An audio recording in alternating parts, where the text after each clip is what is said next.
Muito bem, muito boa noite mais uma vez.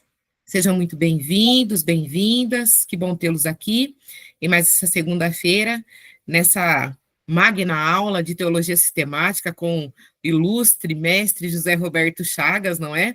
Esse homem interestadual, intermunicipal, quase internacional.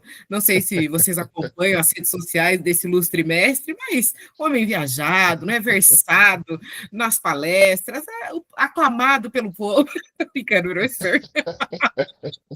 Que bom tê-lo aqui mais essa segunda-feira. Para nós é sempre um motivo de muita alegria, de grande expectativa. E, sem mais delongas, antes de passar para o senhor, eu quero fazer uma oração para nós darmos início a esse tempo. Pode ser? Amém. Pode ser, Kézia. Querido Deus, nós somos gratos ao Senhor por esse dia que o Senhor fez, somos gratos pela oportunidade de estarmos aqui, de termos esse tempo para estudar, conhecer mais sobre o Senhor, para te conhecendo melhor, te amarmos mais e te amarmos adequadamente. Senhor, eu oro pelo professor Zé Roberto para que, assim como o Senhor tem feito até aqui, que ele seja um instrumento do Senhor para esse tempo nas nossas vidas, para lecionar essa disciplina. Oro por cada aluno, para que o Senhor, o teu Espírito, ilumine a mente de cada um deles, que nós saímos daqui aprendendo mais, amando mais ao Senhor, animados, revigorados para a glória do teu nome. Ora assim, agradecida em nome de Jesus. Amém. Professor, a turma do senhor, fique à vontade. Oi, Kézia, paz, minha irmã. Tudo bem? Está me ouvindo bem? Como é que está esse áudio aí para o povo de Deus? Eu estou tentando ver aqui um novo jeito para melhorar a nossa comunicação. Então, se houver alguma instabilidade, vocês me avisam, tá bom? E eu acredito que não vai ter nenhum tipo de problema, não. Creio que vai dar tudo certo, pela graça de Deus. Bom, nós estamos estudando Teologia Sistemática 1, falando sobre ninguém é, mais ou menos do que o próprio Deus, né? Não é outro senão o próprio Deus. E a teologia sistemática, particularmente a teontologia, ela tem como objetivo estudar Deus. Aí nós pensamos na pessoa, pensamos na obra, e alguns teólogos fazem até uma extensão do que nós realmente estudamos acerca de Deus. Mas eu não quero antecipar, porque será na próxima aula, na próxima segunda-feira, que nós vamos tratar de maneira mais pontual os diversos rótulos que têm sido dados à disciplina teológica que estuda Deus. Por exemplo, nós temos alguns teólogos que chamam de teontologia, e a teontologia é isso, é o estudo, né, da pessoa de Deus, mais focada principalmente no ser de Deus. Outros teólogos preferem o termo teologia própria, porque entendem que Deus é o objeto maior da teologia.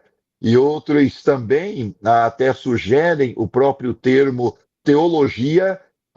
E assim nós vamos, na próxima semana, tentar entender aí qual seria o melhor termo, o melhor rótulo para essa disciplina que se propõe a estudar o Deus Todo-Poderoso. Na aula de hoje, nós queremos olhar o lugar de Deus nas ciências teológicas. Aliás, esse é realmente o objetivo dessa disciplina, falar da centralidade de Deus nos principais núcleos da teologia disciplinar. E aí podemos já caminhar para o nosso primeiro slide, e nós vamos começar pensando o seguinte: via de regra, se diz que Deus é um tema particular da teologia sistemática. Não deixa de ser. É verdade que Deus tem sido estudado na teologia sistemática. A teologia sistemática, ela seleciona de maneira intencional, de maneira proposital, as principais doutrinas que ela quer estudar. E nós começamos, então, por exemplo, pela bibliologia, que é o estudo da Bíblia, a fonte, a base para a construção do edifício teológico. No meu entendimento, não deveria ser de cara já a bibliologia, mas sim prolegômenos. Tanto é que eu comecei A primeira aula que eu trabalhei com vocês em teologia do Novo Testamento, nós fizemos primeiro um estudo de prolegômenos, que é uma introdução geral à teologia, para só então depois entrar nos núcleos específicos. Mas, via de regra, não é o que acontece. Quando você estuda teologia, a disciplina que abre ali, por exemplo, a teologia sistemática, geralmente é a bibliologia. Ato contínuo, a gente estuda Deus, depois Jesus e o próprio Espírito Santo. Alguns teólogos usam o termo teontologia para o estudo da doutrina de Deus. E nessa doutrina, eles inserem os três membros, ou as três pessoas da Trindade, não é? Então, ali tem o estudo da teontologia, ou estudo do Deus Pai, depois o estudo do Deus Filho, e entra também o estudo do Deus Espírito Santo. Mas tem um detalhe interessante que eu tenho observado também nas novas configurações, nas novas estruturações de teologia sistemática. Eu já vi alguém propor que estuda-se inicialmente a Bíblia, porque é a fonte da teologia, depois estuda-se o Deus Pai, criador de todas as coisas, e não se estuda Jesus na sequência. É uma proposta interessante. Não se estuda Jesus na sequência, estuda-se antes a antropologia, que é a criação do homem, né? A antropologia bíblica. Depois da antropologia bíblica, estuda-se a martiologia, que é a doutrina do pecado, não é? E aí, depois de estudar a doutrina do pecado, é que se volta para a pessoa de Jesus, porque Jesus é quem tem a resposta para a queda, para o pecado, né? Mas eu só estou dizendo porque você está estudando teologia e não pode pensar que o tempo todo a teologia foi sistemática, foi estruturada dessa forma e que ela permanecerá assim o tempo todo. Pode ser que amanhã ou depois apareça um teólogo com uma mente mais refinada, com uma boa proposta teológica e aconteça aí um deslocamento de uma determinada doutrina. Agora, o que é fato é que a teontologia realmente ela abre o estudo da teologia sistemática, claro que depois ali é do estudo das escrituras, não é? Pelo menos no nosso entendimento. Bom, aí a gente teria que fazer a seguinte pergunta: já que Deus é o objeto de estudo da teologia sistemática, como é que a Faculdade Salem apresenta para nós um e-book falando sobre a centralidade de Deus, não na teologia sistemática, e sim nas ciências teológicas, isto é, nos demais ramos, nos demais núcleos do saber teológico? É porque Deus, ele está presente em qualquer núcleo da teologia que a gente se propor ou se propuser aí a estudar. Nós vamos começar aqui falando da centralidade de Deus na teologia bíblica. Ora, vocês que já estudaram comigo teologia do Novo Testamento, se lembram que lá nós fizemos um percurso, não é? Para ter aí uma compreensão do surgimento dessa teologia bíblica. Então, no slide que vocês têm em tela, nós falamos que a teologia cristã abrange vários núcleos: teologia bíblica, teologia sistemática, teologia histórica e até mesmo a teologia prática, deixando de fora, por enquanto, áreas afins, que também é um núcleo importante a partir do momento que passamos, né, a considerar aí a teologia como uma ciência. Então, nós temos basicamente 4 ou 5 núcleos aí. Nós falamos que a remoção de Deus dos eixos da teologia a empobrece. Aliás, na aula anterior, quem não se recorda da afirmação que eu fiz aqui, dizendo que, de acordo com o Dr. Norman Geisler, se nós fizermos a remoção de Deus da teologia, então todo edifício teológico ele tende a desmoronar. E é verdade, nós não podemos olhar para a teologia e não perceber que Deus ocupa ali o lugar central, não é? No próximo slide, aí a gente pensando em Deus na teologia bíblica, é importante que nós façamos aqui também uma revisão. Embora o eterno, nessa disciplina, esteja situado no núcleo dos estudos teológicos sistemáticos, Deus também pode ser análise, objeto de análise do núcleo dos estudos bíblicos ou exegéticos, né? Conforme nós falamos aqui, a teologia bíblica exegética, ela também pode estudar Deus. E Deus também aparece no núcleo dos estudos históricos, e vamos finalizar falando da presença de Deus no núcleo da teologia prática. Vamos no próximo slide, olhando para teologia bíblica. O significado da teologia bíblica, ela depende muito ali do contexto em que se aplica. O David Baker, ele disse que o termo surgiu por volta do século XVII para distinguir, para fazer a distinção entre uma teologia que era bíblica e uma teologia de tradição religiosa, a teologia que nós chamamos de escolástica. Nós já estudamos isso em teologia do Novo Testamento, mas é sempre bom revisar. A escolástica, ela faz parte do núcleo, do paradigma da teologia científica, nós já estudamos aqui, e lá nós destacamos que esse período da escolástica foi um período de construção de teologia a partir das escrituras, a partir dos escritos dos pais da igreja e também a partir dos escritos dos filósofos gregos do período clássico. Então nós temos um Santo Agostinho, que é um teólogo mais de vertente platônica, ou de Platão. Nós temos depois um Tomás de Aquino, que é um teólogo mais vinculado à tradição aristotélica, é um teólogo que se identifica mais com a filosofia de Aristóteles. Portanto, nós temos aí na escolástica uma proposta de construção de teologia bebendo basicamente dessas três fontes, das escrituras sagradas, também dos escritos dos pais da igreja, os líderes que sucederam os apóstolos e foram produzindo teologia nos primeiros séculos da tradição cristã, pelo menos ali até o ano 700 depois de Cristo, e depois nós temos já essa teologia científica transicionando ali entre a teologia patrística e estabelecendo em um novo período, a partir do ano 800 depois de Cristo, a escolástica, que terá várias fases, não é? Uma escolástica tardia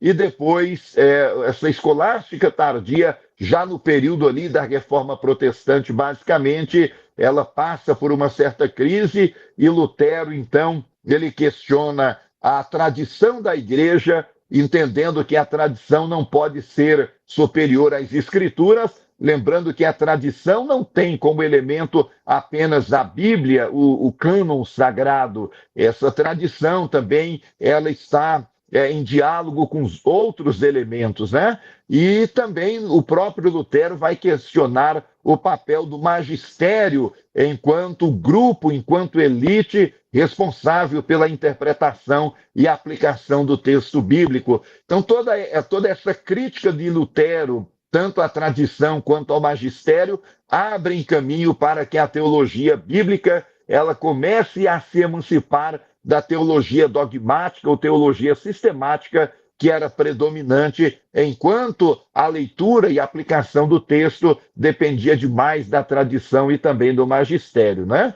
E quando nós pensamos nessa teologia bíblica, nós contamos com três pilares. De um lado, nós temos a contribuição da Reforma Protestante, temos, em um segundo momento, a contribuição do pietismo, que é também um movimento de valorização muito ampla das Escrituras, e temos também o próprio iluminismo, que trouxe uma contribuição para a teologia bíblica, partindo do princípio que ela era uma área de conhecimento, é uma área de conhecimento que requer uma análise mais aprofundada, porque o próprio iluminismo vai trabalhar a importância da razão nas diversas áreas, diversos setores da humanidade, e há também uma importância de se aplicar essa racionalidade na interpretação do texto bíblico. Claro que esses racionalistas, iluministas e, posteriormente, o próprio liberalismo teológico que surgem,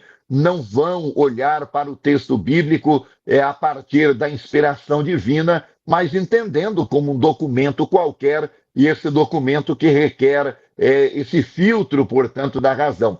Surge essa teologia bíblica, e a teologia bíblica vai procurar, a partir de então, extrair teologia com base nos textos bíblicos. Aí vamos ter teologia do Novo Testamento, vamos ter no Novo Testamento a teologia paulina, teologia petrina, teologia de Pedro, não é? A teologia de João, que chamamos de teologia joanina, e essa teologia ela vai ter várias faces, mas há também uma teologia bíblica do Antigo Testamento, e vocês já tiveram essa disciplina aqui com outro professor.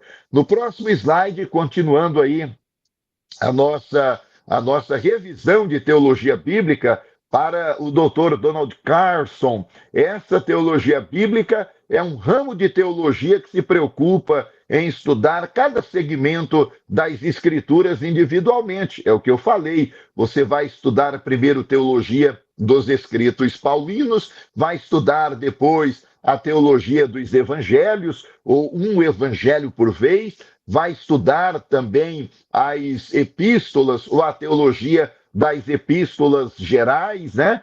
Ou universais ou católicas, e vai estudar também a teologia de João. Portanto, a preocupação da teologia bíblica é selecionar o autor primeiro e depois ver o que esse autor está produzindo em termos de teologia. E esse núcleo, portanto, ele procura fazer uma síntese, um resumo e até mesmo reformular a doutrina de um autor ou de um texto bíblico sem a imposição de categorias modernas de pensamento. Quando a gente faz teologia bíblica, eu não posso fazer a partir dos conceitos e preconceitos, da maneira como eu tenho enxergado a Bíblia. Eu preciso fazer esse processo de depuração e tentar entender a teologia do autor, não aquela que eu quero entender, não aquilo que eu quero que ele me diga, mas procurar entender qual foi realmente o pensamento do autor ao propor determinadas doutrinas, não é? A teologia bíblica é fundamental para um aprofundamento nas escrituras. Próximo slide, continuamos aí pensando nesse lugar de Deus na teologia bíblica, e de novo nós temos aqui a ideia de que essa teologia bíblica procura extrair uma teologia sob a perspectiva dos escritores bíblicos e também pensando ali no seu eixo contextual. A teologia, ela é bíblica por explicar a teologia da Bíblia. Bom, alguém pode até dizer, mas toda teologia não é bíblica? Ou pelo menos deveria ser, né? Então, na verdade, de certa forma, toda teologia cristã, ela necessariamente deve ser bíblica, mas o bíblico aqui, nós estamos pensando em explicar uma teologia considerando ali, né, limitando-se à língua ali do texto, estamos pensando em um texto hebraico, em um texto aramaico, um texto grego, ou apenas partículas, fragmentos de latim que aparecem no texto. Nós estamos pensando também ali nesse estudo, não é? A partir das categorias e perspectivas dos escritores bíblicos, eu posso estudar Deus apenas na teologia de Paulo, posso estudar Deus apenas no Evangelho de Lucas, posso estudar Deus apenas em qualquer outro texto que eu venha selecionar para uma análise. E aí, de novo, sem esse tipo de imposição, né? O Baker, ele afirma que sem teologia bíblica, a igreja está propensa a abordar a Bíblia como uma coleção de textos antológicos, selecionando os adequados aos seus interesses e ignorando o testemunho da Bíblia como um todo. Portanto, há na teologia bíblica um convite ao crescimento, não é? Há um mergulho em uma profundidade maior da Bíblia, porque eu estou preocupado em entender o que cada autor está propondo ali acerca dos principais temas, né? Da tradição que ele se propôs ali a abordar. Continuamos aí pensando, então, qual é o lugar de Deus nessa teologia bíblica. Eu creio que no próximo slide aí a gente já avança um pouco mais. E é isso mesmo. Paul House é um teólogo que com muita frequência eu apresento aqui para vocês. Por quê? Porque o Paul House, ele escreveu uma teologia bíblica do Antigo Testamento e ele pega Deus ali como base, como elemento central, e ele vai encaixando Deus em Gênesis, em Êxodo, em Levítico, em Números, em Deuteronômio, em Josué, e assim por diante. Ele insere Deus em cada texto, em cada lugar da Bíblia, do Antigo Testamento, mostrando que Deus, lá atrás, Deus já era, não é? O pontapé inicial, a base, o elemento originário de abertura das teologias que se propunham ali os escritores a apresentar. Então, ele parte da consideração que na Bíblia Deus é o seu principal protagonista. E no Antigo Testamento já é assim. Ele diz então que Deus é o centro da Bíblia hebraica. E ele vai ali explicar para nós o conceito de teologia, dizendo que essa palavra significa o estudo de Deus. Ora, e deixa, portanto, implícito que quem se lança à tarefa de estudar Deus aprenderá um bocado sobre o quê? Sobre a natureza, sobre as ações, sobre os atributos divinos. Então, veja, a palavra teologia está ligada a Deus. Se eu vou fazer teologia, necessariamente eu preciso, então, estudar e aprender um pouco sobre a natureza, as ações e os atributos desse Deus, não é? Ele continua aqui, aprenderá a respeito de Deus, o que por sua vez o fará descobrir como Deus se relaciona com o mundo criado, incluindo a raça humana. E todas as análises começam com Deus e passam daí para outros assuntos vitais. O que o Paul House está dizendo para nós é que Deus não é monopólio da teologia sistemática. Deus não é uma particularidade da teologia sistemática. Deus, portanto, também é o centro da teologia bíblica.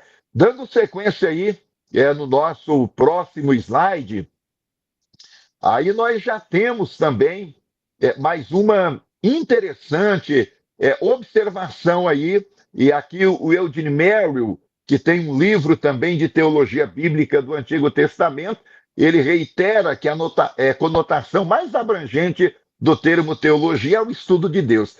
É interessante porque todos esses escritores, na abertura das suas teologias bíblicas do Antigo Testamento, fazem alguma afirmação correlacionando o termo teologia ao estudo de Deus, né? Nós já falamos aqui, lá atrás, em teologia do Novo Testamento, que não necessariamente a teologia estuda Deus. É difícil ter Deus como objeto de estudo, mas essa é uma briga que nós vamos deixar para a próxima semana, né? Semana que vem, nós vamos ver se a teologia realmente pode ser aplicada de novo ao estudo de Deus. No entendimento dele, aplicado às escrituras, e escrituras aqui como Antigo Testamento, o termo é mais bem entendido como a história de Deus. Se é verdade que nós estamos estudando Deus no Antigo Testamento, e o Antigo Testamento é a história de Deus, então Merrill explica, Deus aparece primeiro, ele é a força na ação e por trás dela, além de ter a última palavra. O que ele está dizendo para nós não importa que tipo de teologia você vai fazer, você vai encontrar lá nesse texto, não é?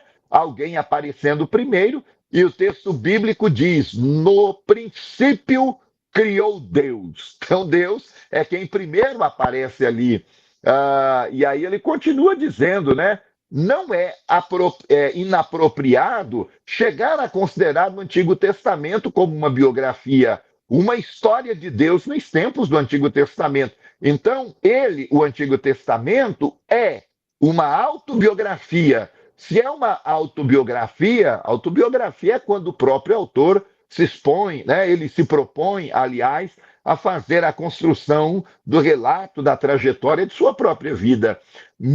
Deus mesmo não é só o principal personagem da história, mas ele também é o seu principal autor. Então, Deus é o protagonista e é ele quem também orienta todo o enredo dessa teologia bíblica, não é? Próximo slide, nós já estamos aí avançando, né, caminhando um pouco mais nessa teologia bíblica. E o Ralph Smith é um teólogo por quem eu tenho assim, um certo apreço, porque você pega compêndio de teologia do Antigo Testamento para estudar, e com alguma frequência você termina sentindo alguma dificuldade por conta do nível de erudição, dependendo de quem se propõe a escrever. O Ralph Smith escreve teologia profunda, porém com simplicidade. Você sabe que a simplicidade é a elegância de tornar mais claro aquilo que realmente é complexo. Mas ser simples não significa ser simplório, não é isso. E o Ralph Smith tem essa graça, essa habilidade de comunicar teologia profunda, mas com uma graça, com uma habilidade que Deus deu a ele. E ele então diz assim: nenhum Deus é tão grande, é tão poderoso, é tão majestoso, é tão maravilhoso, é tão inspirativo e clemente como Javé. É bonito ver o teólogo crente, né? A maneira como ele retrata a sua teologia, a paixão com que ele escreve. Na aula passada, eu não disse para vocês que o neoateísmo tem também ali, como definição, como rótulo, né? Como característica, como distintivo, uma abordagem entusiasmada, calorosa, no que diz respeito à crítica à religião, principalmente a cristã, e todo o seu universo, toda a sua constelação doutrinária teológica. Mas há teólogo também com a mesma paixão, com a mesma graça para falar acerca de Deus. Olha a maneira bonita como Ralph Smith fala acerca de Deus na teologia do Antigo Testamento. E ele prossegue: o nome Javé ou Yavé ocorre mais de 6.500 vezes só no Antigo Testamento. E a palavra Elohim, Deus, ocorre mais de 2.500 vezes no Antigo Testamento. O único conceito destacado de modo dominante é o de Deus. Portanto, Javé é o personagem central, é a mesma afirmação que Eugene Merrill fez, e também é a mesma afirmação que o próprio Paul House fez, e nós fizemos aqui já a conferência. O nome de Deus aparece em cada livro do Antigo Testamento, exceto em Esther e em Cântico dos Cânticos. Muito, muito boa essa observação aqui do Smith, falando de dois textos onde Deus não aparece de maneira explícita. Agora, gente, por favor, lendo o livro ali de Esther, como não perceber a mão invisível de Deus agindo nos porões da história? E é lindo demais a maneira como Porraus descreve as mãos invisíveis de Deus agindo nos porões da história e conduzindo todas as coisas conforme o seu querer, conforme a sua vontade, né? E mesmo no Cântico dos Cânticos, ali nós temos também a presença maravilhosa do nosso Deus. É assim que o Ralph Smith escreve a sua teologia bíblica do Antigo Testamento, dizendo que lá atrás Deus também é a base, é o tudo, né? É o fundamento a partir do qual se pode construir qualquer teologia bíblica que envolvam os diversos temas da tradição judaico-cristã, tá bom? No próximo slide, aí nós temos um outro teólogo. Agora nós estamos falando de Leon Morris. Professor, quem é esse teólogo? O senhor nunca falou dele. Falei na aula passada, falei em teologia do Novo Testamento. Leon Morris tem uma teologia bíblica, né? Teologia do Novo Testamento, que nós usamos como base aqui quando estudamos essa disciplina. Aí, esse texto aqui do Leo Morris, ele é interessante porque ele tem uma observação. Ele diz assim, e ali ele está falando da teologia de Paulo, não é a teologia dos evangelhos, das epístolas gerais e nem mesmo a teologia joanina. O recorte dele aqui é a teologia paulina. Aí ele diz que o grande interesse de Paulo está em Deus. Quando a gente olha para essa afirmação, o interesse de Paulo está em Deus, não raro alguém pergunta, mas será que não está errado? Será que não seria Jesus o tema majoritário da teologia de Paulo? Bom, o Leo Morris, ele identifica aqui que Paulo se refere a Deus bem mais do que qualquer outro autor do Novo Testamento, né? Então você pode estudar Mateus, pode estudar Marcos, Lucas, pode estudar Pedro, escritor de Hebreus, pode estudar Tiago, pode estudar todos esses textos, mas não espere que eles tenham falado mais de Deus do que Paulo. Primeiro, por conta da quantidade da teologia de Paulo, né? Ela é mais abrangente mesmo, ela é mais ampla, e se ela é mais ampla, é natural que ele tenha falado um pouco mais acerca de Deus. Mas, gente, não é uma quantidade pífia. Não é que ele falou muito de Deus apenas porque os seus escritos são mais dilatados. Não, é porque ele tem o interesse mesmo pela pessoa de Deus. O Leo Morris diz que ele tem mais de 40% de todas as referências de Deus no Novo Testamento, que dá aí uma média de 548 citações em Paulo contra 1.314 citações dos demais autores ali, né? Portanto, olha só, no total, 1.314. Dessa quantidade de 1.314, tira 548 citações que são de Paulo, e aí você pega o que sobra e divide entre os demais escritores do Novo Testamento, e você vai perceber o quanto que Paulo é majoritário ao tratar de Deus. É realmente extraordinário que um só escritor, Paulo, cujos escritos perfazem cerca de um quarto do Novo Testamento, tenha quase a metade das referências a Deus. E aí, o Morris, de maneira assim apaixonada também, ele diz que em Romanos, Paulo usa a palavra Deus 153 vezes, em média, uma vez a cada 46 palavras. Portanto, se alguém lhe perguntar qual é o tema majoritário de Paulo em seus escritos, não tenha dúvida nenhuma. Não é o Espírito Santo, também não é Jesus, não é a igreja, não é a salvação, é Deus. Porque Deus é, portanto, a base, o fundamento, o alicerce de tudo, né? Vamos ver se tem mais alguma coisa aqui. Se não tiver, então não tem. Fechamos já a primeira. E aí já entramos, né, na teologia, o lugar de Deus na teologia histórica. Então nós vamos caminhar aqui um pouquinho mais sobre Deus na teologia histórica, e daqui a alguns minutos nós já teremos aí nosso intervalo, né? Porque o tempo ele passa assim de maneira muito rápida com tanto conteúdo que a gente tem para tratar aqui. E pensando em Deus, né, gente? Pensando em Deus, aí nós sabemos que a situação fica ainda mais delicada, porque Deus ele ocupa espaço em qualquer texto.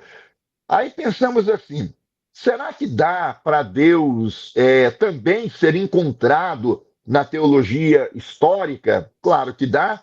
A Bíblia, com sua narrativa, enredo e mistério, é uma grande história da qual Deus é o seu autor. Alguma novidade? Não. Nós já ouvimos aqui o teólogo Eugene Merry dizendo isso, que Deus, no Antigo Testamento, conta a história do próprio Deus. Ele não é só o personagem central, mas ele é também o próprio autor. É o Espírito de Deus que se vale de outros escritores para fazer a parte da redação. Mas há o Espírito de Deus ali, iluminando esse processo de escrita, não é? Trazendo a revelação, e há, portanto, a centralidade de Deus ali. O Alistair McGrath justifica que a teologia histórica teve origem lá no século XVI. Os estudos realizados por motivos polêmicos entre católicos e protestantes, porque aqui esse século que ele está indicando é o período, então, no qual ocorreu mesmo a reforma protestante, e ele fala que mesmo essa teologia sendo publicada, produzida num contexto de discussão, num contexto ali de debate, num contexto até de rivalidade, ainda assim alguma coisa boa saiu de lá. O Esdras Costa Bento, teólogo pentecostal, ele diz que essa teologia histórica trata do desenvolvimento histórico da doutrina. Então pensa comigo aqui.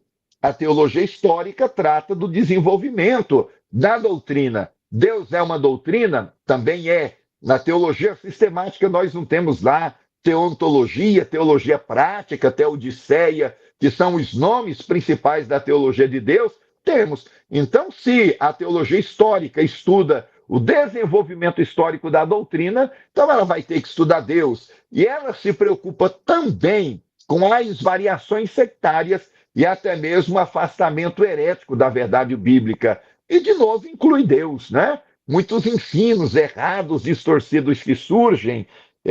O teólogo, né, doutor Alberto Fernando Roldan, no livro Para que Serve a Teologia, ele chega a declarar isso, né? Que a teologia da prosperidade, por exemplo, desvirtuou o Deus das Escrituras. Ele é mero simulacro, ele é uma representação distante, na verdade, do Deus da Bíblia.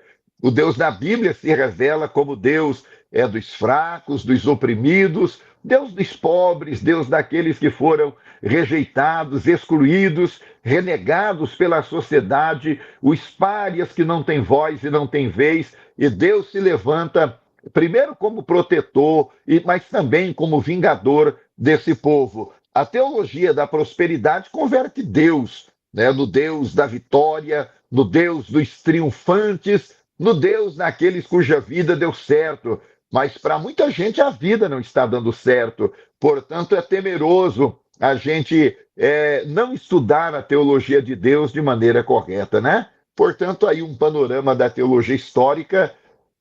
No próximo slide, aí nós temos também uma observação, e aqui é o Rodman Williams, teólogo de tradição pentecostal, que observa que a teologia histórica apresenta de maneira ordenada como a igreja, como o cristianismo, ao longo do século tem recebido e articulado a fé cristã em credos, confissões e até mesmo outras reformulações. E é isso mesmo, essa teologia histórica precisa fazer ali uma apresentação sistemática, ordeira, como foi que a igreja cristã, como que o cristianismo foi desenvolvendo a sua maturidade ao longo dos séculos, não é? E principalmente diante das afrontas, dos surgimentos das seitas, das heresias, de movimentos refratários à teologia cristã. Nós temos as heresias, temos os erros teológicos que também, e as próprias ameaças pagãs que colocaram em xeque o edifício teológico, o edifício doutrinário da igreja. E, portanto, essa teologia bíblica, ela chega, aliás, teologia histórica, né? Ela chega com esse papel de mostrar como que a igreja foi doutrinariamente se organizando e produzindo ali o seu manual, os seus credos, as suas confissões e as outras formulações. Uma observação aqui para vocês que estão aí nos acompanhando, tem que pensar que a questão do credo é uma coisa e as declarações de fé são outras coisas. O próprio Alistair McGrath explica que o credo é de aceitação geral. O credo reflete aquilo que qualquer igreja genuinamente cristã acredita, né? Então, isso é credo. O credo tem aceitação ampla, tem aceitação universal aí. Já a declaração de fé, não. A declaração de fé é um documento, né, peculiar ali de cada denominação. Então, a igreja ela pode ser uma igreja que adotou o credo geral, porque o credo é para todas as igrejas, né? Mas ela pode ter uma declaração de fé com algumas diferenças. O caso, por exemplo, da declaração de fé dos cristãos reformados. Eles são cristãos verdadeiros? São. Eles têm também uma boa teologia? Também têm.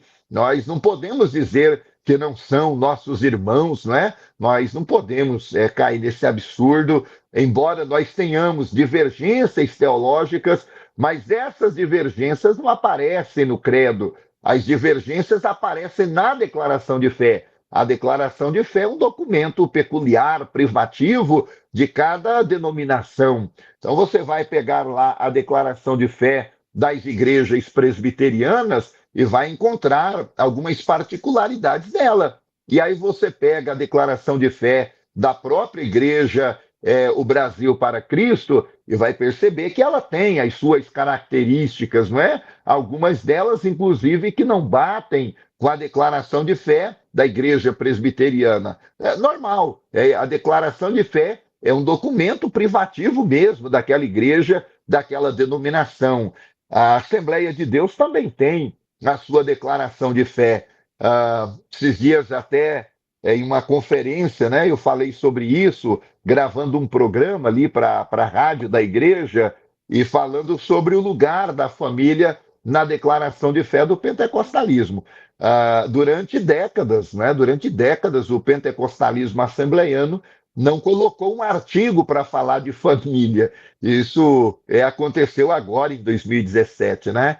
Eu não poderia ficar quieto e não trazer essa provocação. E lá atrás a gente pregava muito sobre o valor, a importância da família, e é verdade, é uma igreja que ama, que se preocupa com a família, mas cometeu uma falha, né? Cometeu aí um lapso, cometeu um erro grave.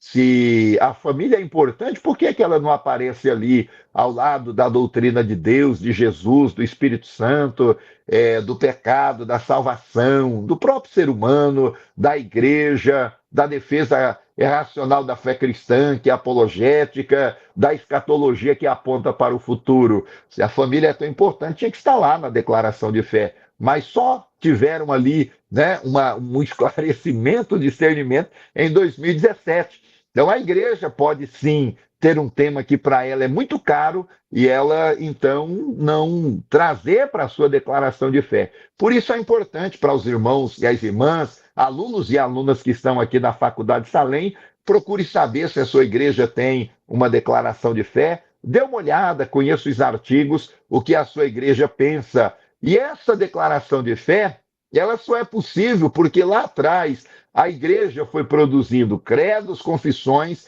e também as suas formulações doutrinárias. De modo que a gente hoje revisita esses credos, essas declarações de fé, e ali também as outras formulações, não é? E vamos decidir o que a igreja vai manter ou não dessas formulações que apareceram ali. E tem também uma observação aqui do Hermstein, eu acho que é o Hermstein Matos, né? Que vai, aliás, Alderi de Souza Matos, que são dois historiadores presbiterianos, e às vezes essa confusão aqui. O outro é Hermstein Maia, esse aqui é outro escritor, né? E ele vai tratar essa questão da teologia histórica, dizendo que ela é o ramo da investigação teológica que objetiva explorar o desenvolvimento histórico das doutrinas cristãs e identificar os fatores que influenciaram ali a sua formulação. Portanto, Alderi de Souza Matos, né, quem traz para nós essa informação aqui, e ele está concordando com o Rodman Williams, que é um teólogo de tradição pentecostal. Essa teologia histórica vai estudar como que as doutrinas foram se desenvolvendo. Bom, se vai estudar como as doutrinas se desenvolveram, necessariamente também terá que estudar ali a presença do próprio Deus, porque Deus é um objeto, talvez até objeto maior dessas doutrinas, né? Para a gente fechar aqui o primeiro bloco, e aí nós temos mais um slide ainda, o McGrath, de novo trazendo ali que a teologia histórica investiga as circunstâncias históricas em que as ideias doutrinárias se desenvolveram, foram formuladas. Eu gosto do McGrath porque ele faz uma observação. Não é só a questão de exegese da história, é também uma exegese do contexto, porque ele entende que a teologia não surge em um vácuo. A doutrina, por exemplo, da graça, a teologia reformada e as suas particularidades de só escritura, a glória só a Deus, só Jesus, né? Ela não surge desprovida de contexto. Toda doutrina, ela surge e ela é debatida, se consolida ou sofre ali as suas diversas variações em um contexto no qual ela está situada. Então a gente não dá para estudar só a formulação da teologia sem ter uma percepção ali do contexto, né? E o Lane também ressalta que a teologia histórica, que estuda a história da doutrina cristã, por outro lado, ela tem sido muito criticada por ser considerada disciplina relativista, uma vez que ela não absolutiza os sistemas teológicos do passado. O que ele está dizendo para nós é assim: a teologia histórica apresenta os fatos. Ela analisa o contexto, os acontecimentos, os personagens, né? Os diversos elementos que circundaram ali a base originária, o pano de fundo onde surgiu a doutrina. Mas ela não tem uma obrigação ali dogmática. Ela não vai fazer nenhuma asserção, nenhuma afirmação dizendo que é assim né, que a igreja tem que se comportar. Ela vai, né, estudar apenas como que as teologias foram sendo construídas, como elas foram sendo elaboradas, né? Tem mais alguma coisa aí, Kézia? Tem mais algum slide? Temos, né, o Justo Gonzalez. Aliás, eu acho que tem mais alguns slides aí. Vendo aqui o Gonzalez, eu me lembrei, né, da sequência aí.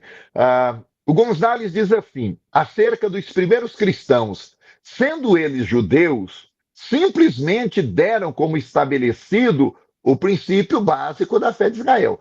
Ele aqui está falando da doutrina de Deus, não é de outra coisa, não. Nesse capítulo, ele está falando da doutrina de Deus, como que ela foi se desenvolvendo na história e da tradição cristã. Então, Israel, esse povo de Israel que se converte, se torna cristão, não vai, gente, de imediato formular uma doutrina acerca de Deus, não vai. Pelo contrário, ele vai receber, em muitos casos, a doutrina que tem uma certa similaridade com aquilo que ele acredita. E o antigo Israel ensinou que há um só Deus, é o Shema, lá de Deuteronômio capítulo 6, não é? Ouve, Israel, o Senhor, nosso Deus, é o único Senhor. Quando esse cristão que é de origem hebraica, judaica, se converte, ele não vai, gente, confrontar essa teologia. É a base dele, da tradição. Os filhos aprendiam primeiro a recitar o Shema do que falar o nome papai e mamãe. Tamanha era a importância do Shema. Quando o cristão se converte, ele traz esse ensinamento, essa base, esse pilar, esse fundamento aí do antigo Israel. Então, o que tornou-se parte do seu legado às gerações posteriores de cristãos, tanto judeus quanto gentios. Eles recebem essa tradição doutrinária acerca de Deus e procuram manter. O monoteísmo sempre foi uma doutrina fundamental do cristianismo. E de quem ele aprendeu isso? Aprendeu dos judeus. São os judeus, né? O povo ali que vem com essa tradição ali monoteísta. E esse povo, então, vai permanecer ali na fé cristã e vai, essa doutrina, essa característica marcante, essa crença permanece na fé cristã e ela passa, então, a ser transmitida de uma geração para outra, de uma terra para outra, de uma cultura para outra. Mas, gente, espero que vocês estejam aí, viu? Pelo amor de Deus, não sumam não, tá? Eu não estou vendo, mas Deus está vendo. Vai fugir dos olhos de Deus, mas nunca, né? E olha que no dia do arrebatamento da igreja, no dia do galardão, você não vai querer que Jesus chega para você e diz, olha, eu preciso remover essa pedrinha aqui da tua coroa, porque você enganou aquele pobre coitado do professor. Pensava que estava falando para um monte de gente lá, e você lá, né, olhando outra coisa, vendo outra coisa. Fala Deus, né? Não, não vai perder, não vai perder pedrinha na coroa, não. Só fica aí. Só fica aí, para caminhar com a gente aí no conteúdo, né? É, bom, no texto anterior ali, o Gonzales tinha dito que a igreja recebe, sabe, gente, eu tenho que abrir aqui um parêntese para dizer que aqui na Salem a gente investe muito em conteúdo, sabe? Hoje era para a gente estar estudando só a pessoa de Deus. Você fazendo um curso de teologia e estudando a doutrina de Deus, eu sei lá, talvez quase que na maioria aí das faculdades teológicas, você teria um professor falando para você só de Deus, dos atributos, né, da Trindade, e que ninguém consegue resolver até hoje, né? E nós também não vamos resolver, não. Se alguém está pensando que nós vamos resolver o problema da Trindade aqui, eu lamento dizer, não vai resolver, não. Vai continuar, né? Porque o McGrath disse que a Trindade é uma maneira que Deus encontrou de mostrar para o ser humano que existe mistério que a mente humana é realmente incapaz de lidar. E a doutrina da Trindade é isso aí. Bom, mas o que é que nós estamos fazendo? Gente, eu dei hoje uma aula de revisão para vocês de teologia bíblica. Agora estou dando uma aula de revisão de teologia histórica e depois do recreio, né? Depois do intervalo, nós vamos estudar e fazer uma revisão de teologia prática. Então, vocês estão tendo na aula de hoje uma disciplina à parte, que eu chamo de prolegômenos, que é a disciplina de introdução à teologia cristã. Ninguém bota aí uma mãozinha dizendo graças a Deus, aleluia, né? Então tá bom, deixa eu voltar aqui para o meu trabalho, né? Ô Senhor da glória! Então, olha, tem um irmão ali, o Adenilson está tomando um chimarrão, é isso? Ô Senhor da glória, isso é só na Salem, né? Um dia o Adenilson vai me dar a oportunidade de ver se eu consigo tomar, tá? Mas tu vai botar uma água bem morna, hein? Não é essas aí que arranca o pelo da língua, não, tá? Deus, Deus vai prover. Então, gente, para nós encerrarmos esse primeiro bloco aqui, com a expansão do cristianismo pelo Império Romano, a doutrina de Deus foi submetida a críticas. Olha que coisa interessante, porque tem que pensar, o que o Gonzales afirmou ali atrás, quer dizer, não quero abusar da sua generosidade, não, mas você pode voltar lá um pouquinho só, no slide anterior. Deus lhe abençoe. Uma pedrinha a mais na sua coroa, serva de Deus, né? Glória a Deus. Sendo transmitida, essa doutrina de Deus, transmitida de uma geração para outra, de uma terra para outra e de uma cultura para outra. Essa crença monoteísta em Deus vai passando de geração a geração. Porém, aí sim, já no slide posterior, o cristianismo saiu das fronteiras de Israel. O cristianismo se disseminou, não é? Se dilatou pelos porões do Império Romano, e aí essa doutrina vai ser questionada. Primeiro porque a oposição articulada dos críticos pagãos foi um teste severo para a igreja. E os cristãos foram vistos como descrentes, a aula da semana passada, pois se opunham aos deuses falsos de outros povos e ainda adoravam a um Deus que não se vê. Como é que pode isso? Os gregos ficavam assim, revoltados contra os cristãos. Mas vocês estão adorando um Deus que não dá para ver. Né? Eles tinham os seus deuses. Lembram que quando Epimênides, o profeta da ilha de Creta, foi lá em Atos capítulo 17, e lá estando, ele vai ficar admirado da quantidade de deuses que ele viu em Atenas, chegou a dizer a célebre frase que em Atenas é mais fácil encontrar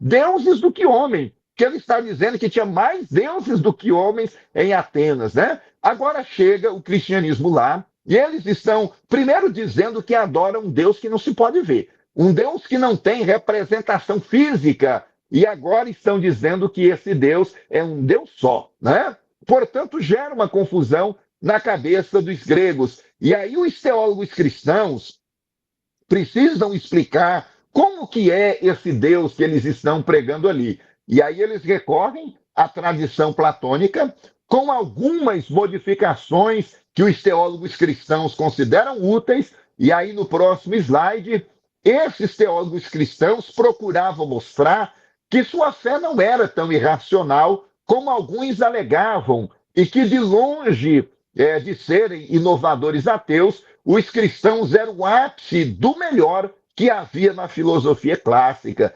Teólogos espertos aqui, né? Estão dizendo, calma, gente, não tem essa toda confusão, não. Esse Deus que nós servimos é um Deus que pode ser encontrado na própria tradição filosófica, e eles vão trabalhando isso. O próprio Agostinho de Hipona fará, trabalhando ali a ideia do demiurgo de Platão, né? É muito lindo ver esse trabalho aí. Uma vez que as tais perfeições das divindades se tornaram parte da herança cristã, quando falamos e pensamos sobre Deus, devemos mencioná-las, né? Ainda que seja de passagem. Portanto, essas coisas nossas hoje, os atributos, as perfeições de Deus, elas surgem no estudo da pessoa de Deus a partir dessa pressão da cultura grega, né? Eu acho que temos aí mais um outro teólogo que ele vai dizer para nós que o problema de Deus também é o problema. Desculpa aí, gente, a voz tá daquele jeito, né? Só um minutinho.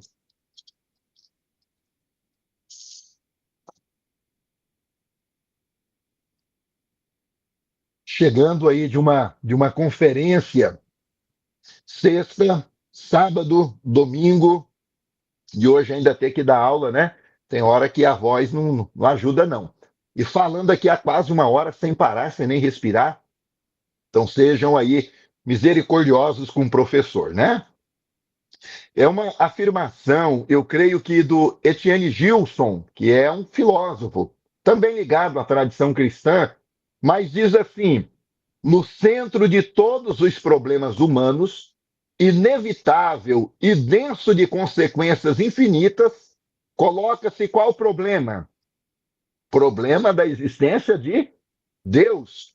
Então, os cristãos enfrentam esse problema quando penetram na cultura grega. E a filosofia grega também tinha interesse pelos deuses. É interessante. Imagina ali os cristãos chegando dos ambientes de influência da cultura grega e falando de Deus.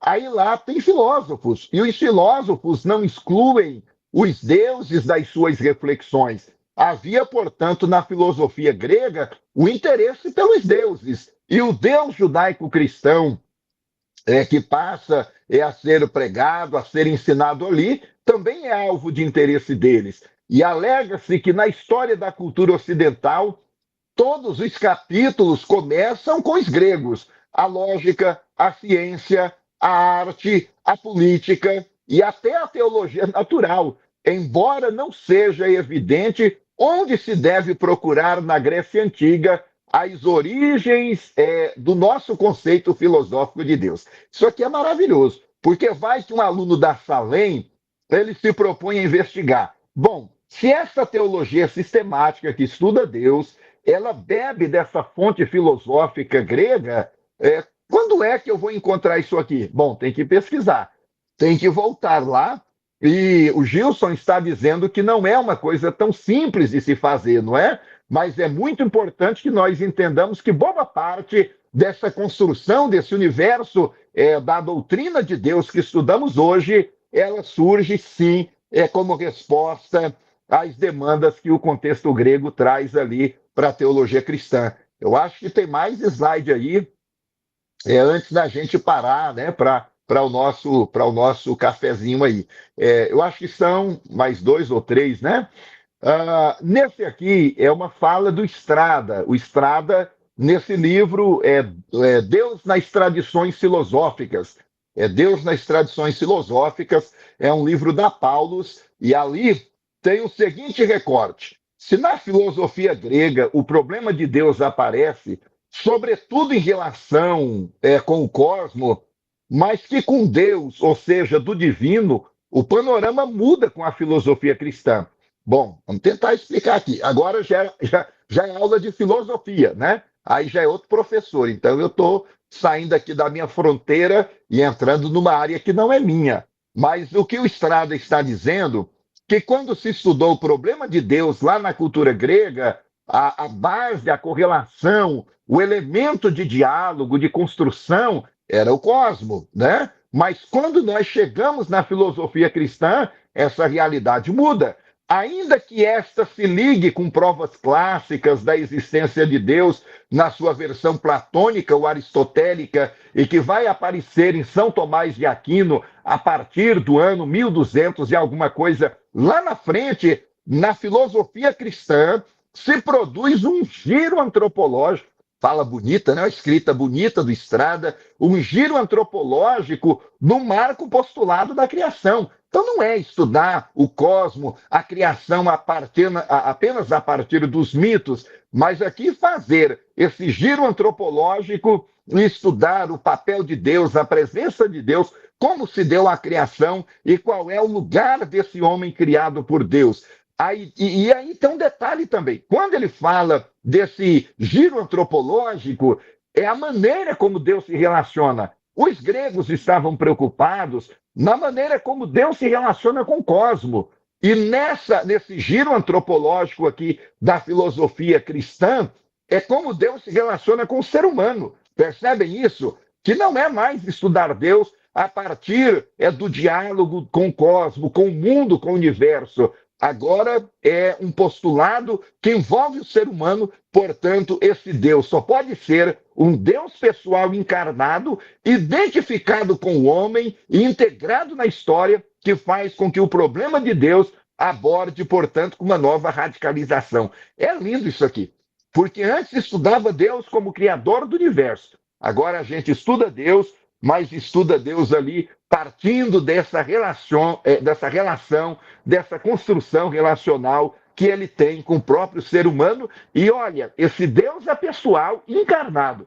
Já trouxe para nós ali um elemento que será trabalhado na própria cristologia, né? E aí o último slide, eu presumo, é o próximo, né? Eu acho que ainda não, deve ter mais um aí, né?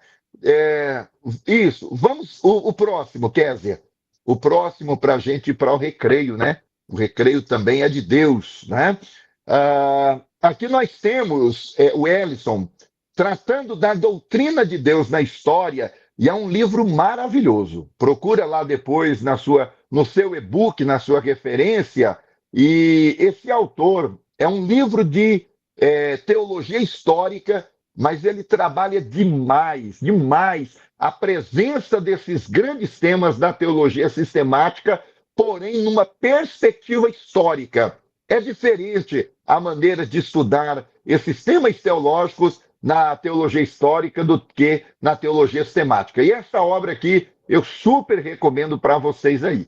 Bom, ele vai dizer acerca da doutrina de Deus na história, que ao longo da história a igreja não tem apenas crido na existência de Deus, mas também na possibilidade de conhecê-lo. Claro, não é novidade para a igreja cristã, é uma herança da teologia do antigo Israel, crença na existência de Deus e sabendo também que esse Deus é um Deus que se relaciona conosco. E esse Deus é único e verdadeiro, né? Esse conhecimento não é exaustivo e ele também não pode ser. Isso aqui também é maravilhoso. Por quê? Porque Deus é incompreensível, né? Ele é cognoscível ou ele é conhecível, mas ele é incompreensível. Então são dois termos que vocês precisam fazer a distinção. É conhecível, mas não é, portanto, um Deus compreensível no sentido que nós vamos propor aqui, ó. Porque Deus, né, nem pode ser-lo porque Deus é incompreensível. Quer dizer que nós nunca vamos esgotar os mistérios de Deus. Nem hoje, nem amanhã, nem nunca, nem nas eras eternas, nós chegaremos um dia no qual nós diremos: Deus não tem mais nada que nós não possamos descobrir aí acerca dele. Nem a eternidade esgotará a grandeza desse Deus. Eita, que vontade de dar glória a Deus, não é? Nem a eternidade será suficiente para a gente compreendê-lo em sua plenitude. Agora, calma lá, né?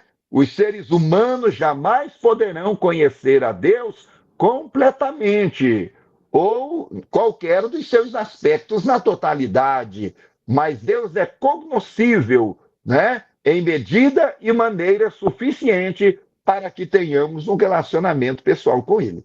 Você vai conhecer Deus na totalidade? Nunca, jamais. Ah, então eu não quero conhecer. Não, pelo contrário, conheçamos, prossigamos em conhecer a Deus, porque Ele vai, de maneira gradual, de maneira gradativa, se revelando a nós. E o que é preciso para a gente se salvar já está nas Escrituras, não apenas para se salvar, para viver experiências profundas, radicais, transformadoras e poderosas com esse Deus. Amém, gente?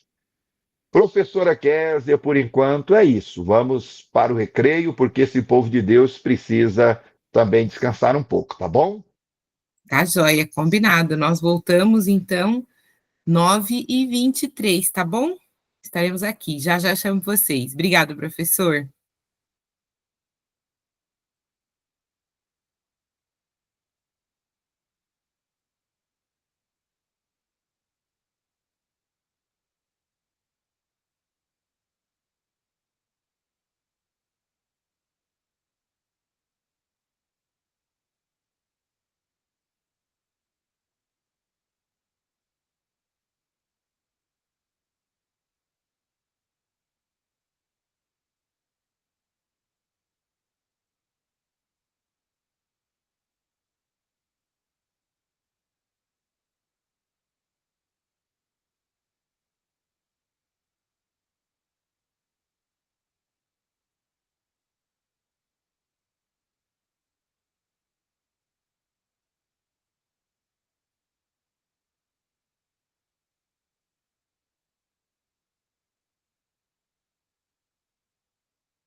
Muito bem, vamos voltando para o nosso segundo bloco do dia. Vocês já estão por aí?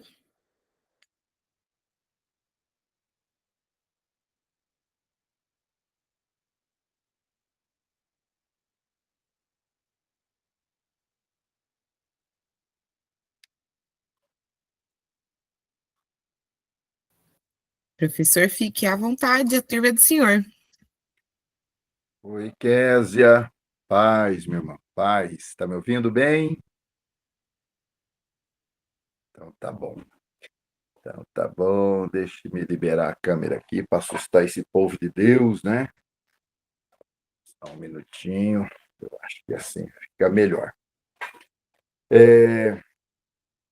Nós vamos falar agora sobre a centralidade de Deus na ciência teológica, mas na teologia prática. Antes de avançar um pouco, deixa eu mostrar aqui para vocês esses livros, né?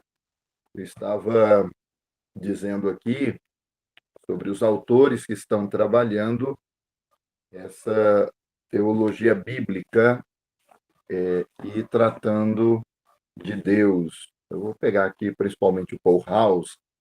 Não sei se vocês conseguem ver bem, né? Mas está aí, colocar aqui um pouco mais perto. Depois vocês olham assim na gravação, né? Para conseguir olhar. Oi, Késia, tá me ouvindo bem? Vocês estão me ouvindo? Estamos sim, professor. Tá bem. Então, esses livros, eles, na verdade, falam de uma teologia bíblica do Antigo Testamento, trazendo Deus ali como base, como fundamento. O Paul House, por exemplo, eu só quero mostrar aqui para vocês, ele começa, por exemplo, o livro em Gênesis, falando de Deus como Criador, Êxodo, o Deus único, libertador e instrutor, o Deus o Deus Santo, o Deus único, em Levíticos, né? O único Deus Santo, em Números, o Deus que espera a fidelidade, Deuteronômio, o Deus renovador da aliança, Josué, o Deus que concede descanso na terra, Juízes, o Deus disciplinador e libertador, Samuel, o Deus que protege, abençoa e avalia, e por aí vai. É só para que vocês tenham uma noção de que dá para fazer teologia bíblica e tendo Deus como tema majoritário. É o que o Porraus fez em todos os livros do Antigo Testamento. Um outro autor que eu mencionei, que é o Ralph Smith, ele também tem um trabalho bem interessante quando ele trata de Deus, né? Esse é o livro Teologia do Antigo Testamento. A maneira como ele trata Deus também é maravilhosa. Tem outros livros perdidos aqui, nós não teremos tempo, né? Vamos voltar aqui agora, teologia prática, já caminhando aí para a conclusão do nosso segundo encontro. Próxima semana já será a nossa penúltima aula de teologia de Deus, né? De teontologia. Então, vamos lá. Há na teologia disciplinar o núcleo da teologia prática, e essa teologia prática, nós já estudamos ela, e é difícil dizer o que é teologia prática, tá bom? De repente, você vai encontrar em um manual de teologia a expressão teologia pastoral, outros trabalham teologia ministerial, e outros dizem que é teologia prática. Bom, estejam atentos, né? Essa teologia pastoral é o agir da igreja no mundo, e ela se confunde demais com a teologia prática. Outros dizem que essa teologia pastoral ou prática, em síntese, é uma teologia ministerial, porque trata das atividades da igreja no seu interior ou na relação da igreja com o mundo. Então, não é ministério no sentido de ser ali um obreiro, um diácono, presbítero, evangelista, pastor. Não é nesse sentido de ministério, mas de ministério de servir, de atividades que a igreja desempenha em torno dela própria, como também na maneira como ela se relaciona com o mundo e procura servir o mundo, tá bom? Outros dizem que é uma teologia prática, e essa teologia prática, de maneira mais científica, trata-se, portanto, do conjunto de disciplinas teológicas que buscam uma avaliação crítica e fundamentação teórica e o planejamento da prática cristã. Aqui já mudou bastante, né? Já mudou bastante. É uma obra que foi produzida pela Haste, aliás, pela Este, né? Pela Este, sobre teologia prática, e aqui já tem um refinamento. Esse conjunto de doutrinas teológicas faz uma avaliação. Então, não é só o ato da igreja praticar ou fazer alguma coisa. Esse fazer, essa prática ou essa praxis é precedida de uma avaliação. E que avaliação? Uma avaliação crítica.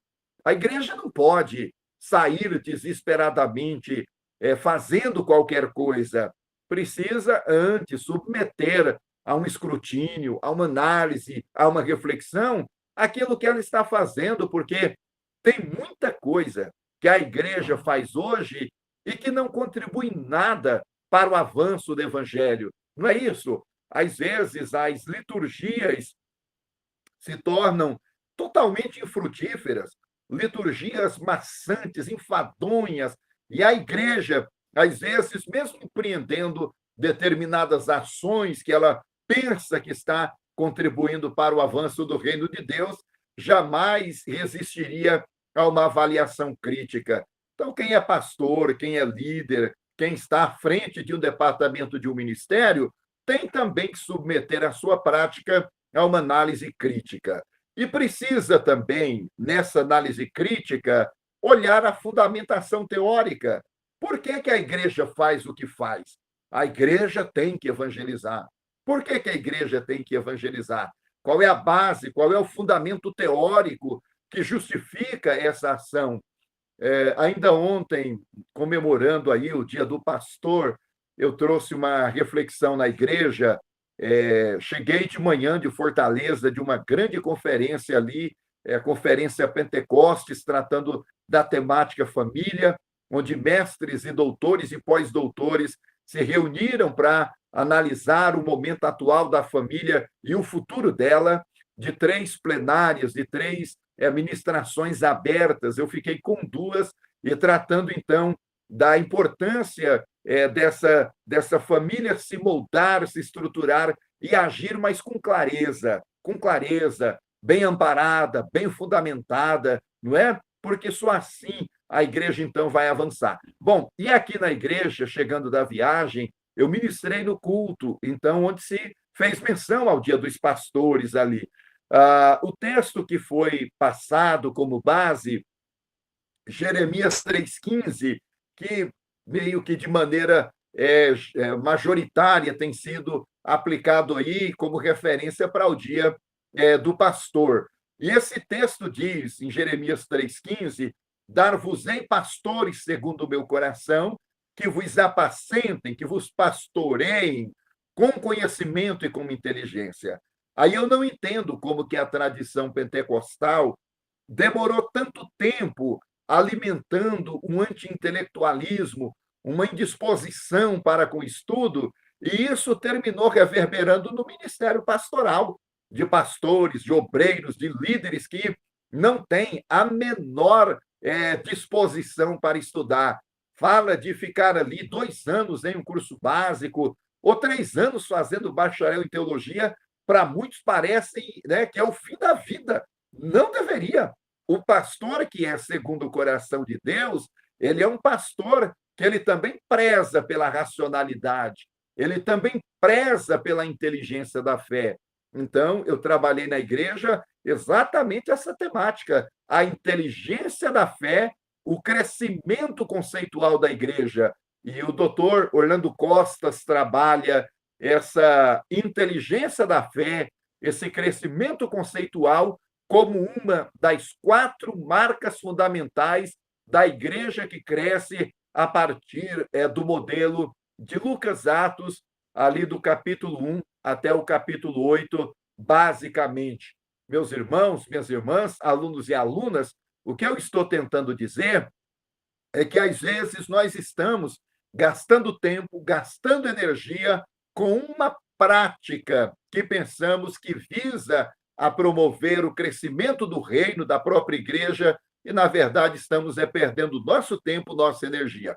Portanto, teologia prática precisa da avaliação crítica, precisa da avaliação teórica, e ela precisa de um planejamento para a sua prática. Não é fazer o que dá na cabeça de maneira irrefletida, impensada. A igreja precisa também dessa estruturação. Bom, no próximo slide, talvez alguém pergunte assim: eu entendi que a questão da prática ela tem a ver com uma dimensão importante, um núcleo importante da teologia, um aspecto importante também da própria igreja. Mas, afinal de contas, como é que a gente compreende melhor essa teologia prática? Nós temos aí na tela diversos conceitos da teologia prática.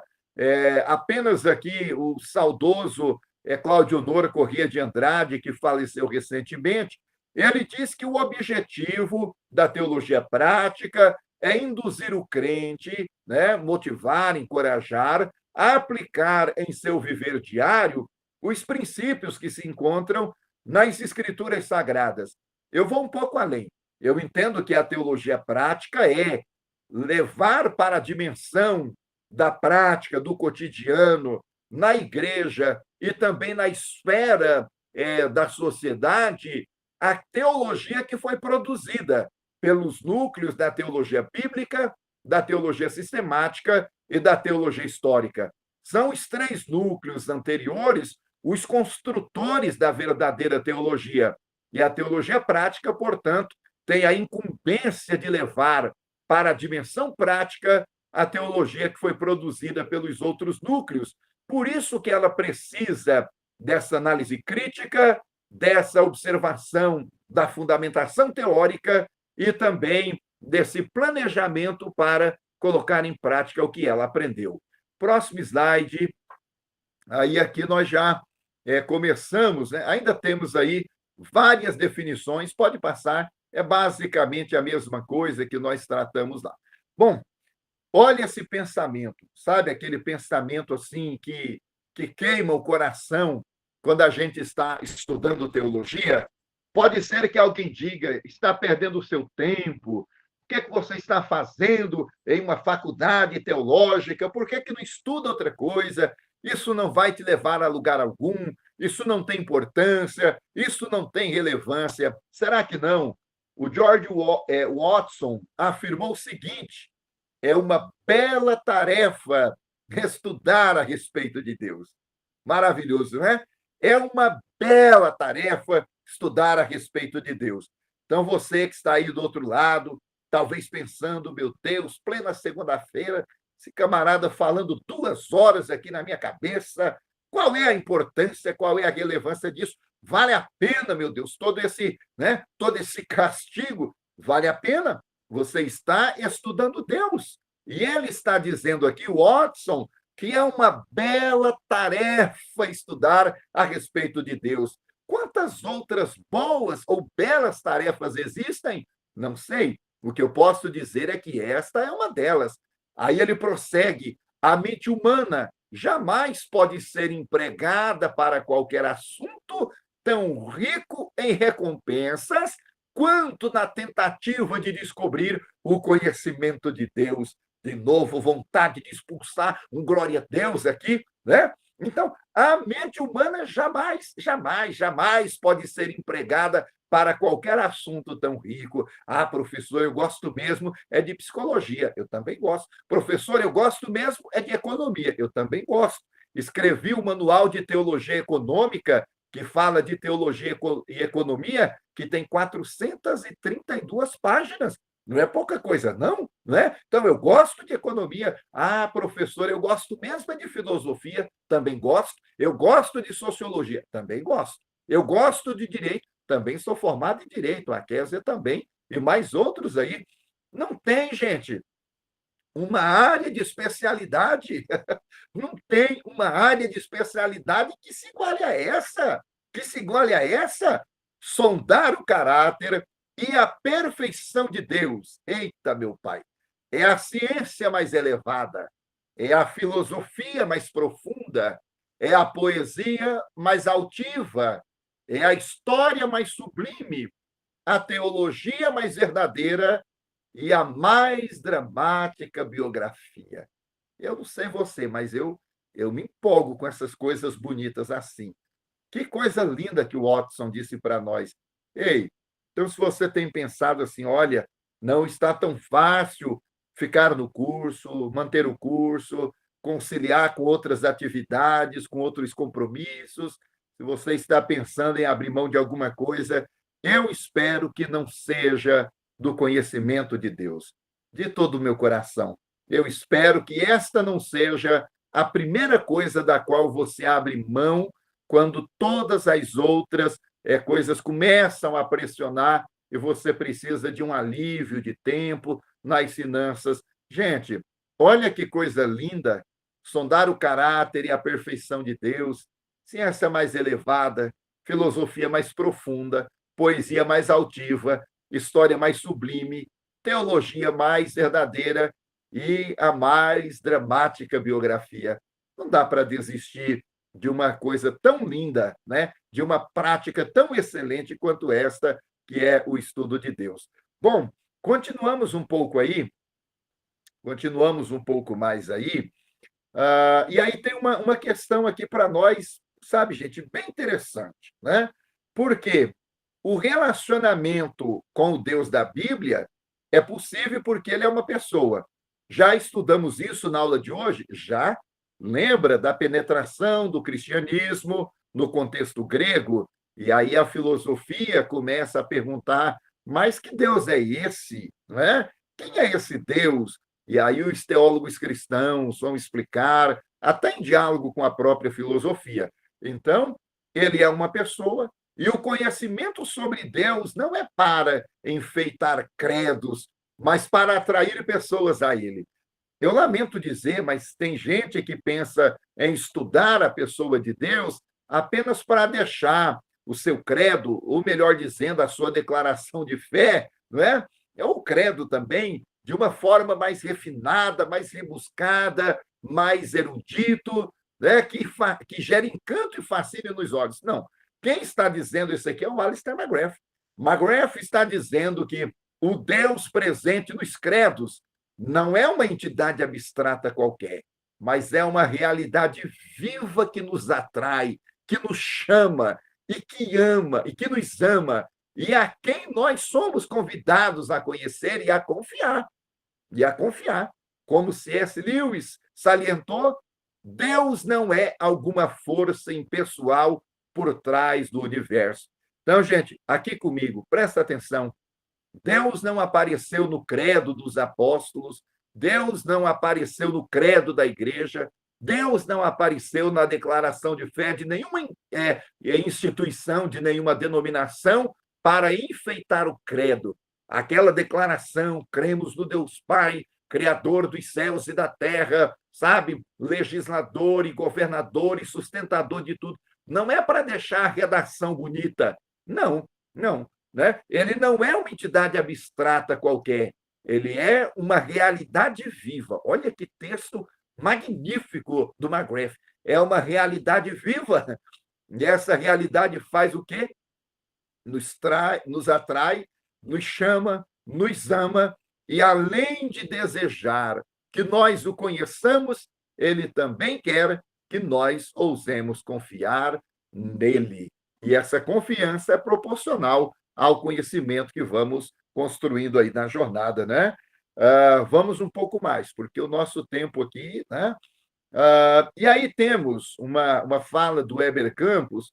O Heber Campos é um teólogo de tradição reformada. Nós também somos de tradição reformada. É importante eu abrir esse parênteses aqui, né? Fala para o doutor José Hélio que você não é de tradição reformada e você se prepare para tomar uma doutrina ali, né? Nós somos reformados, né? Os reformados são... Não, nós também somos.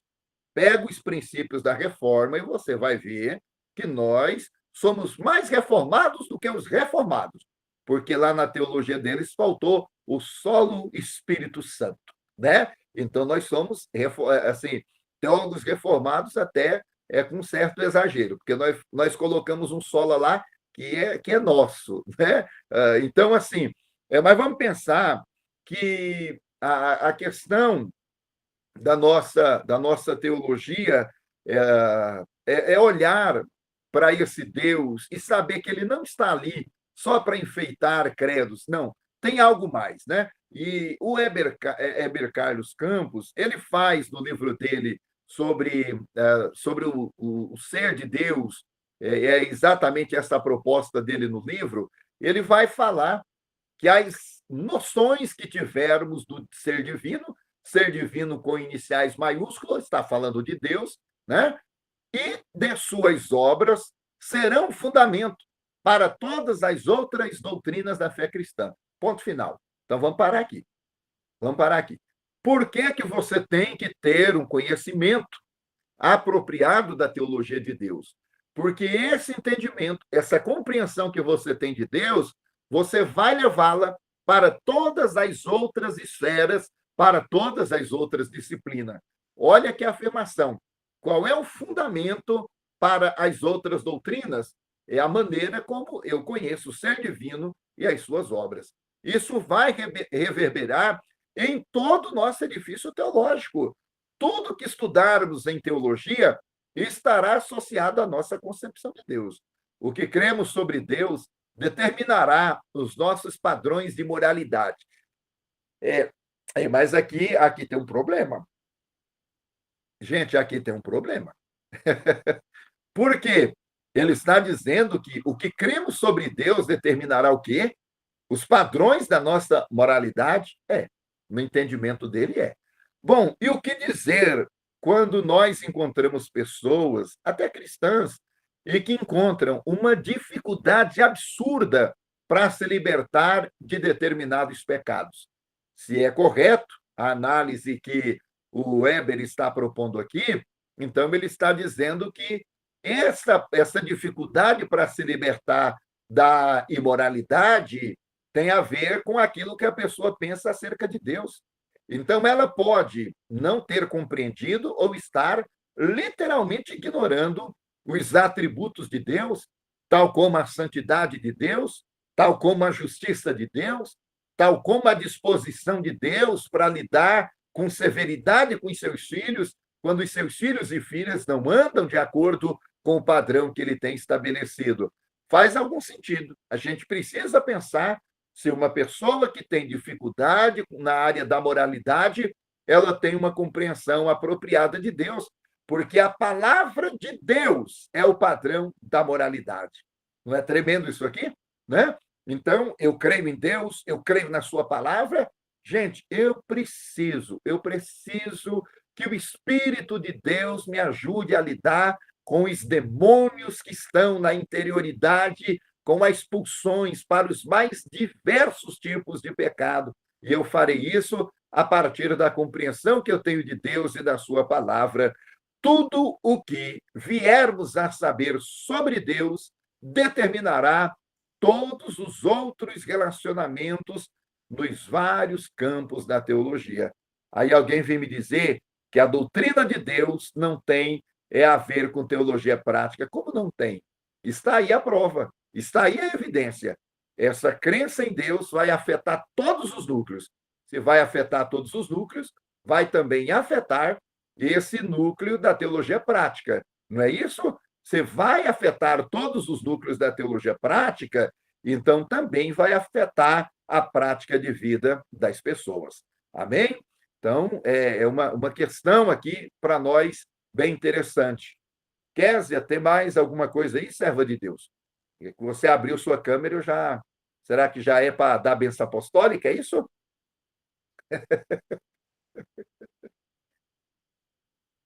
Então, posso continuar? Tranquilo? Então, tá bom. Tem o quê? Mais uns 10 minutos?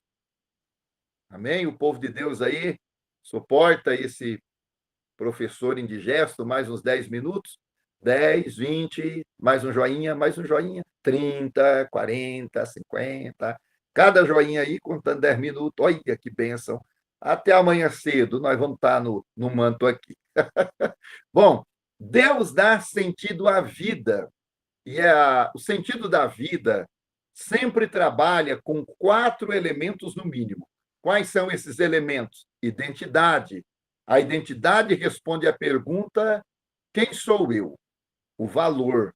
O valor responde à pergunta: eu valho alguma coisa? O sentido da vida tem a questão do propósito. Por que estou aqui? E tem também a questão da ação, que responde à pergunta: o que eu faço tem alguma importância? Faltou aqui, né, essa fala, esse recorte aqui é do Alistair McGrath. Faltou no recorte do Alistair McGrath uma proposta que quem traz para nós é o Norman Geisler. O Norman Geisler disse que falta aí um 5º elemento, e ele chama esse 5º elemento de moralidade. A moralidade responde à pergunta: como eu devo viver? Olha que bonito, né? Então, são as 5 perguntas fundamentais. O Dr. James Houston diz assim, que nessa relação, o mundo versus imagem, a imagem termina espelhada no próprio coração. Bom, olha que fala do Houston, gente. Aqui é espiritualidade, já é disciplina de espiritualidade. Ele diz assim: nós vemos a realidade como imaginamos que ela seja. Se desistimos da esperança de encontrar um significado para a nossa vida, então enxergamos o mundo como um deserto, uma ameaçadora selva. Se, ao contrário, colocamos nossa esperança em Deus, o Criador de todas as coisas, podemos e devemos observá-lo de forma diferente. O que ele está dizendo para nós? Que tem muita gente que se sente ali em um deserto, em uma selva ameaçadora. Agora, o que falta a ela? Falta a ela a presença do soberano, do Criador, do eterno. Porque quando nós olhamos a realidade a partir da ótica divina, a partir de Deus enquanto base, como fundamento, como sentido da nossa vida, aí a nossa esperança está nele. Se está nele, até o deserto se torna o canário da vida. Os cenários mais sombrios se tornam espaço de esperança, porque nós acreditamos em um Deus que é capaz de abrir caminhos no deserto e preparar mesa para o seu povo lá. Olha a importância da gente conhecer e confiar nesse Deus. Olha a importância. Na sequência, me parece que tem outra fala, não sei se é do Packer. O Packer é extraordinário também. Packer escreveu um livro sobre o conhecimento de Deus, né? Eu já vi que para comprar tudo de livro que eu recomendo aqui, vai ter que cair muita grana aí na sua vida, né? E na minha também, na nossa. Oh, Senhor da glória. Bom, o Packer disse assim: para quem não conhece a Deus, o mundo se torna um lugar estranho, louco, penoso, e viver nele pode ser decepcionante e desagradável. Gente, como que a fala do Packer casa com a fala do Houston? O Houston disse: em Deus, a vida é um deserto, é uma selva, sabe, predatória, devastadora, destruidora, aniquiladora da vida.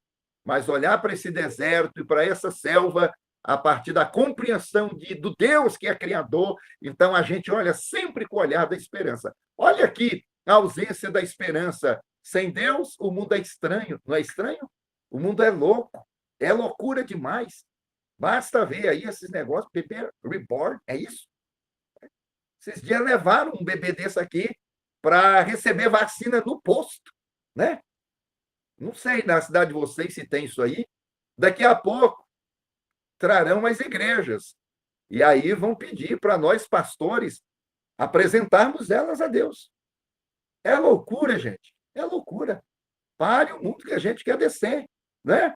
Por quê? Porque o mundo está estranho, louco, penoso, e viver nele também decepcionante e desagradável. Aí o Packer diz assim: despreze o estudo de Deus, e você estará sentenciando a si mesmo a passar a vida aos tropeções, como um cego, como se não tivesse nenhum senso de direção e não entendesse aquilo que o rodeia. Desse modo, você vai desperdiçar a sua vida. Agora, muito pior do que isso, você vai perder a sua alma. Oh, meu Deus, como é que a gente pode, sabe? Como é que a gente pode, em um curso de teologia, às vezes ainda se perguntar se a gente está fazendo a vontade de Deus, se a gente está no curso certo, se isso vai agregar alguma coisa para nós. O que é que vocês acham? Olha, gente, depois pega lá no seu e-book, no seu texto, olha isso que o Parker está dizendo. Se você enxergar a vida sem Deus, vai perder o senso de direção. Não vai entender as coisas que estão acontecendo ao seu redor. E dessa forma vai perder a vida. E corre-se o risco também de perder a alma. Então, assim, se até hoje você se pergunta se vale a pena continuar estudando teologia na Salem, ouça isso de alguém que está preocupado, não é só com a sua presença aqui, é te mostrando os benefícios dessa caminhada. Quanto mais clareza você tiver sobre Deus, melhor você vai entender o mundo. E mesmo quando o mundo parecer absurdo, desafiador, quando o mundo parecer, sabe, que vem como rolo compressor para te arrebentar, você tem um Deus que te criou, que te sustenta, que te guarda, que te protege e que te carrega, muitas das vezes no colo, quando você próprio não pode caminhar. Agora, não conhecer esse Deus é correr o risco de desperdiçar a vida, o que é muito pior, perder a alma. Eu lhe pergunto, o que adianta ganhar o mundo inteiro e no final da vida você se perder? Então fica, gente, fica, vá até o fim. E aí, quando chegar esse fim, lá vai ter outro começo, né? Novas coisas, novos aprendizados. Tem mais alguma coisa, Kézia? Já terminamos. Tozer, não podia faltar o Tozer, não, né? O Tozer disse assim: o que você pensa sobre quem? Sobre Deus. É a coisa mais importante sobre Deus? Não. O que você pensa sobre Deus é a coisa mais importante sobre você. Pastor, o que o senhor está querendo dizer com isso? Eu quero dizer que quanto mais você compreende Deus, mais você compreende a si. Porque nós passamos a nos enxergar a partir da compreensão que nós temos acerca de Deus. Norman Geisler vai mais à frente. Ele disse que nossa vida espiritual não podemos transcender o Deus que adoramos. Não podemos. Na sua espiritualidade, você nunca vai além do Deus que você tem na sua memória. É isso que ele está dizendo. Você nunca vai sair de um lugar comum, de uma espiritualidade periférica, de uma vida desprovida de contato, de experiências e de convicções, se não tiver a crença de que esse Deus é grande, gente, é poderoso. Não podemos ir além daquilo que cremos ser o mais elevado. Então, você tem que crer em um Deus elevado, em um Deus grande, e aí você fará em Deus coisas grandes que revolucionarão a sua vida. E aí o Geisler encerra dizendo: o conceito que fazemos de Deus terá um efeito marcante na vida prática que levamos. Portanto, se alguém te falou que Deus é tema restrito à teologia sistemática, pode dizer para ele vir estudar na Salem, porque na Salem ele vai aprender que não. Deus é a centralidade da teologia bíblica, da teologia histórica, da teologia prática e é também da sistemática. Mas aí é outra aula, aí é para a semana que vem, né? Para a gente encerrar aqui, já foi dito por alguém que o estudo adequado da humanidade é o próprio homem. Aí ele diz assim: não me oponho à ideia, mas creio ser igualmente verdadeiro que o estudo correto do eleito de Deus é Deus. Essas filosofias humanistas, esses antropocentrismos, essas coisas que divinizam, glorificam, enaltecem o ser humano, colocam ele num pedestal. De novo, né? Essa ideia que nós temos aqui é que nós temos que entender que o centro não é o homem, é Deus. Bom, continuamos a leitura. O estudo apropriado ao cristão é a divindade. Aí, na verdade, isso aqui é uma fala, não do Parker, é o Parker fazendo uma citação do Spurgeon. Então, essa afirmação aqui é do Spurgeon, né? Quando você pegar lá no seu e-book, você vai ver que o Spurgeon fez essa declaração e aí o Packer a transcreveu na sua obra. Aí o Spurgeon, eu imagino o Spurgeon, né, pregando o príncipe dos pregadores, porque essa aqui é uma pregação dele, né? Aquela voz dele que nem usava microfone, pregava para 5.000 pessoas, né? E aí o Spurgeon dizendo que o estudo de Deus é a mais alta ciência, a mais elevada especulação, a mais poderosa filosofia que se possa prender a atenção de um filho de Deus, né? Aqui ele dizendo, é o nome, a natureza, a pessoa, a obra, as ações e a existência do grande Deus a quem chama Pai, né? Então, para ele, o que é a mais alta ciência, a mais elevada? Ô, Kézia, então tá bom, vou parar, né? Sumiu aqui meu slide. Ô, Jesus, eu já estava para falar uns mistérios aqui, ela cortou. Oh, meu Deus. Mas é isso, gente. Se alguém lhe perguntar o que você está estudando, diga para ela: estou fazendo a mais alta ciência, a mais elevada especulação, a mais poderosa filosofia. Em síntese, estou estudando, né, o nome de Deus, a natureza de Deus, a pessoa de Deus, a obra de Deus, as ações de Deus, a existência do grande Deus. E aí, para fechar, você diz: esse Deus não é outro senão o meu Pai. Coisa linda demais, né? Glória a Deus, glória a Deus. Gente, é isso. Nós chegamos aí ao final da nossa aula. Eu espero que, de alguma forma, toda essa jornada aqui tenha contribuído para fortalecer a sua fé, a sua caminhada em Deus. E, de novo, eu quero terminar orando com você, orando por você, porque esse Deus que nós estamos conhecendo cada vez mais tem reservado coisas maravilhosas para todos nós. Vamos orar? Se você quiser abrir aí a sua câmera, eu sempre prefiro, né? Eu acho que a gente fica com a sensação assim de que é melhor assim, né? É melhor. Oh, meu Deus, olha quanto povo de Deus aí. Oh, rapaz, oh, glória a Deus. Tem um ali que está deitado, Jesus. Oh, oh, Pai do céu. Não, irmão, fica à vontade, não se incomode, não. Não se incomode, não. Vamos orar. Eu não sei o que lhe inquieta, eu não sei quais são as lutas, os enfrentamentos que você tem. Eu lhe garanto, esse Deus grande e poderoso pode te ajudar, pode te dar força na caminhada. Pai eterno, aqui estão os teus filhos e filhas, estão nesta caminhada da educação teológica, sedentos e famintos e querendo aprender mais do Senhor. Estudar teologia não é fácil, não. Às vezes a gente tem vontade de parar, de desistir. As expressões são muitas.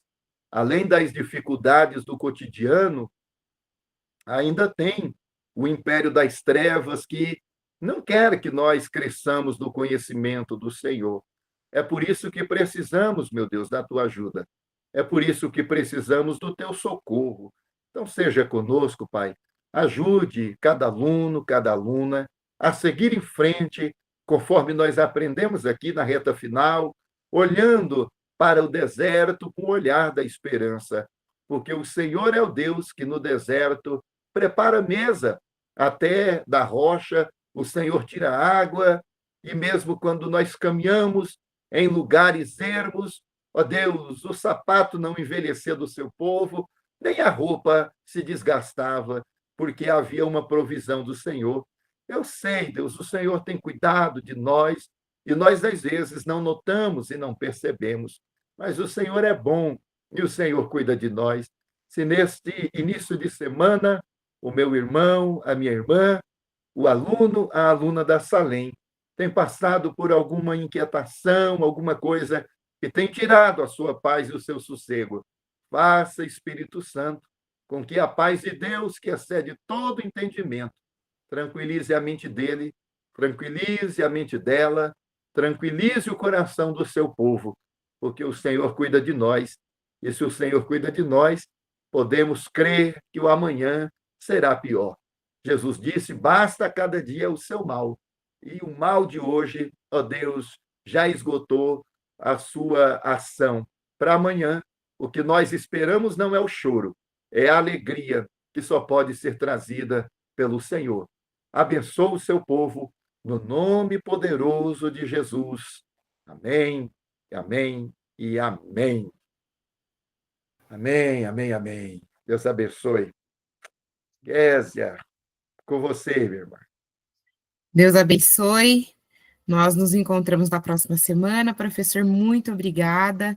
Aos alunos, nós nos encontramos amanhã, tá certo? Para a nossa última aula de hebraico, aula de revisão. Não percam. Professor, muito obrigado. O Senhor te abençoe, renove suas forças e a sua voz, em nome de Jesus. É muito bom, muito bom. Deus abençoe. Boa noite, gente. Bom descanso. Amém, amém.